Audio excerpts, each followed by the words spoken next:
ទុំបែកនងយំនឹកនោះម្នាក់ចូលត្រជើងស្លាប់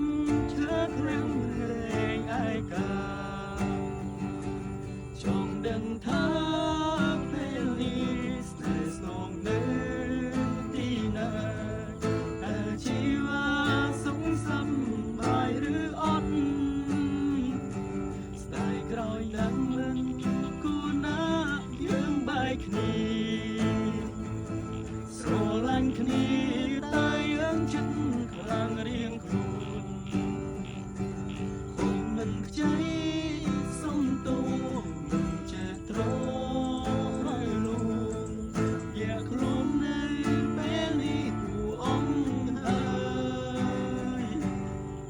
មកទល់ពេលនេះមានអ្នកថ្មីឬនៅតើពេលបើចង់ត្រូវគ្នាវិញដែរទេបើអូនមិនមានអ្នកណាវិលវិញមកមានមេយើងអន់អោនឲ្យគ្នាទៅវិញទៅមកទល់ពេលនេះមានអ្នកថ្មីឬនៅតើពេលបើចង់ត្រូវគ្នាវិញដែរទេ